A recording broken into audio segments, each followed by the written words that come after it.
किसान आंदोलन मामले में सुप्रीम कोर्ट से मिली फटकार के बाद केंद्र सरकार ने हलफनामा दाखिल किया। इस हलफनामे में केंद्र ने कोर्ट से कहा कि प्रदर्शनकारियों की गलत धारणा को दूर करने की जरूरत है। 45 पेज के हलफनामे में केंद्र सरकार ने कहा कि कानून जल्दबाजी में नहीं बने हैं, बल्कि ये तो 2 दशकों के विचार विमर्श का परिणाम है। देश के किसान खुश हैं क्योंकि उन्हें अपनी फसलें बेचने के लिए मौजूदा विकल्प के साथ एक अतिरिक्त विकल्प भी दिया गया है। इससे साफ है कि किसानों का कोई भी अधिकार इन कानूनों के जरिए छीना नहीं जा रहा है। हलफनामे में आगे कहा गया है कि केंद्र सरकार ने किसानों के साथ किसी भी तरह की गलतफहमी को दूर करने के लिए साथ जुड़ने की पूरी कोशिश की है और किसी भी प्रयास में कमी नहीं की है। सरकार ने हलफनामे में ये भी कहा कि किसानों से कई दौर की बातचीत हो चुकी है, लेकिन किसान कृषि कानूनों पर बातचीत करने के लिए तैयार ही नहीं है। वो सिर्फ कानूनों को रद्द करने की मांग कर रहे हैं। किसान व्यापक हित को नजरअंदाज कर कानून की मेरिट पर बातचीत करने के लिए तैयार नहीं है।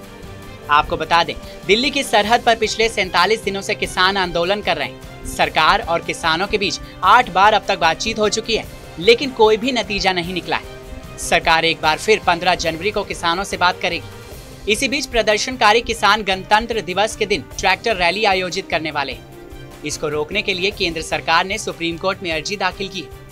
दाखिल अर्जी में केंद्र सरकार ने कहा है कि सुप्रीम कोर्ट 26 जनवरी को किसानों के जरिए ट्रैक्टर रैली निकालने का आदेश जारी न करे।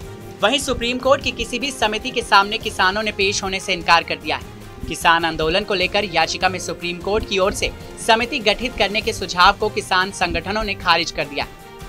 किसान संगठनों का कहना है कि वो सुप्रीम कोर्ट की ओर से गठित किसी भी समिति के सामने पेश नहीं होंगे।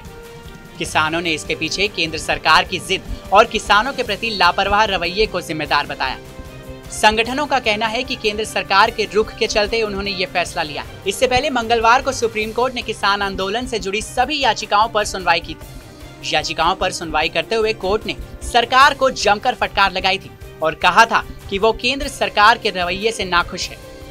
कोर्ट ने इस दौरान केंद्र सरकार से पूछा था कि वो नए कृषि कानून पर स्टे लगाएंगे या कोर्ट खुद स्टे लगाए। कोर्ट ने ये भी कहा था कि किसान और सरकार के बीच क्या बातचीत हो रही है इसका पता हमें नहीं है। जो बातें सामने आई हैं उससे तो यही लगता है कि नया कृषि कानून जनहित में नहीं है। इस कानून को अच्छा बताने वाली एक भी याचिका दायर नहीं की गई। हमें ये समझ में नहीं आ रहा कि आप लोग समाधान का हिस्सा हैं या फिर समस्या का। सुप्रीम कोर्ट ने यह भी कहा था कि अदालत ने तीनों कृषि कानूनों को लागू करने पर रोक लगाने का मन बना लिया है, जिसके चलते दिल्ली की अलग अलग सीमाओं पर हजारों किसान विरोध प्रदर्शन कर रहे हैं। अब यह मामला क्या नया मोड़ लेता है ये तो वक्त ही बताएगा। फिलहाल इस खबर में इतना ही। बाकी देश और दुनिया की तमाम बड़ी खबरों के लिए सब्सक्राइब करें TV9 भारतवर्ष।